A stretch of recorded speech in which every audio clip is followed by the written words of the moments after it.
Já parou para pensar na real diferença entre, sei lá, um gênio e alguém que é tecnicamente perfeito? Hoje a gente vai explorar uma ideia super provocadora do cientista da inovação, Carlos Nepomuceno. Ele faz uma distinção entre dois tipos de inteligência que basicamente moldam o nosso mundo. A que melhora o que já existe e a que cria o que é completamente novo. Olha, essa frase bate fundo, né? Ela faz a gente parar e questionar. O que a gente valoriza de verdade? A habilidade de replicar uma coisa com perfeição? Ou a coragem de começar algo do zero? Talvez a gente esteja batendo palma para a repetição, enquanto a criatividade de verdade passa ali, do nosso lado, sem a gente nem notar. É exatamente essa confusão que a gente vai tentar desvendar agora. Essa linha que é super tênue e muitas vezes invisível, que separa a execução impecável da inovação genuína. Pensa só um pouquinho. A gente fica de queixo caído com um músico que toca um solo de guitarra igualzinho ao original, nota por nota, ou com alguém que fala 5 idiomas sem sotaque. E assim, são feitas incríveis, não tem dúvida. Mas isso é maestria na execução. A ruptura de verdade, a criação de algo que nunca existiu, muitas vezes começa meio esquisita, imperfeita e quase sempre passa batido. E para a gente entender essa diferença, que é crucial, a gente precisa mergulhar no coração da ideia do Nepomuceno, essa distinção entre dois tipos fundamentais de inteligência. Primeiro, a gente tem a inteligência operacional. Pensa nela como a grande engrenagem que faz o mundo girar, sabe? É a habilidade de seguir as regras do jogo, de otimizar processos, de buscar a perfeição técnica. Sem ela, nada funcionaria com a eficiência que a gente conhece hoje. E do outro lado, a gente tem uma coisa completamente diferente. A inteligência abstrata, ela não tá nem aí para seguir o manual. Na verdade, a vontade dela é rasgar o manual e começar a escrever um novo. É aquela faísca que permite que a gente questione tudo e imagine caminhos que ainda nem existem no mapa. Olha só que legal essa comparação. De um lado, a gente tem a força que sustenta, que aprimora o nosso presente, as engrenagens da civilização. Do outro, a faísca que acende o futuro, o foguete da imaginação. E o mais importante, nenhuma é melhor que a outra, tá? Elas são complementares. É uma dança que impulsiona todo o progresso. E essa citação do Schopenhauer, nossa, ela ilustra essa diferença de um jeito brilhante. O talento é a excelência operacional no seu máximo. O gênio, pura inteligência abstrata, enxergando possibilidades onde ninguém mais consegue ver nada. Mas, beleza, entender o que é inteligência abstrata levanta uma pergunta ainda mais interessante. Como é que ela funciona na prática? De onde vem essa capacidade de criar o novo? A mecânica por trás disso é fascinante. O segredo todo, segundo Nepomuceno, está nesse distanciamento. A nossa mente primária, ela opera no piloto automático.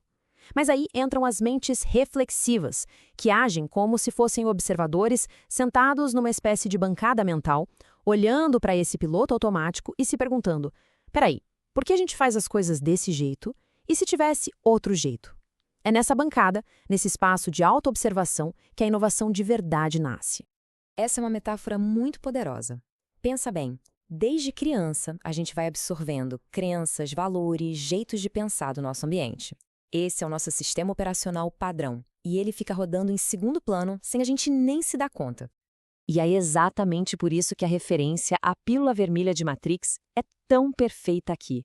A inteligência abstrata é esse ato, de todo dia, de questionar a realidade que nos apresentaram, de ter a coragem de separar o que é nosso de verdade daquilo que foi simplesmente instalado na gente. Agora vamos fazer o seguinte, vamos levar essa ideia da mente de cada um para a sociedade como um todo. Porque essa dinâmica entre as duas inteligências não define só como a gente pensa, mas também nos papéis que a gente desempenha no grande teatro do progresso. Os inquietos são aquelas pessoas com uma predisposição natural para a abstração. São os questionadores, os disruptores. Eles simplesmente não conseguem evitar de perguntar e se. São eles que trazem as novas melodias para a civilização dançar. Essa frase resume o papel dos inquietos com uma perfeição incrível. A pessoa razoável se adapta ao mundo. A não razoável, bom, ela insiste em adaptar o mundo às suas visões. E é daí que vem todo o progresso. Só que a inovação não sobrevive sem os quietos. Eles são a força da inteligência operacional que pega aquela ideia maluca dos inquietos e transforma em algo estável, funcional, que pode crescer. Um precisa desesperadamente do outro. É uma simbiose essencial para tudo andar. Ok, essa simbiose entre inquietos e quietos funcionou por séculos. Mas alguma coisa está mudando, e está mudando rápido. Vamos ver como essa dinâmica toda está sendo transformada na era em que a gente vive. A velocidade da tecnologia, as novas formas de organização, tudo isso está chacoalhando as estruturas. A necessidade de questionar, de adaptar, de reinventar não é mais um luxo para poucos inquietos. Está virando uma habilidade de sobrevivência para todo mundo. A visão para o futuro, por causa disso, é bem otimista. A tendência é que a capacidade abstrata da população inteira se expanda. Os inquietos vão continuar lá na frente puxando a fila, mas os quietos também vão começar a operar num nível de criatividade muito mais alto do que a gente vê hoje. Bom, até agora a gente falou de sociedade, de progresso, do futuro da humanidade.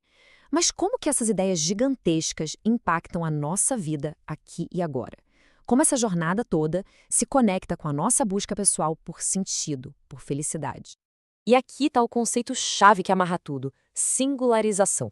É o processo de usar a nossa inteligência abstrata para olhar para dentro, para se conhecer, entender a nossa programação única e agir no mundo a partir dessa autenticidade. E aqui a gente chega no pulo do gato do argumento do Nepomuceno. A tese dele é direta. A felicidade não vem de seguir um roteiro que deram pra gente, ou de alcançar metas que todo mundo quer.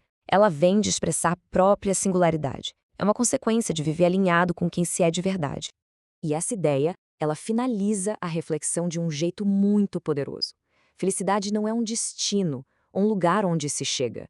É o resultado orgânico do dia a dia, da coerência entre o que uma pessoa é por dentro e o que ela faz por fora. Isso é um processo que exige autoconsciência e, claro, a coragem de ser diferente. E assim, essa análise toda nos deixa com essa pergunta no ar. O futuro da nossa espécie e da nossa própria felicidade não vai acontecer por acaso. Vai ser um projeto consciente, construído por cada um de nós que escolhe se singularizar.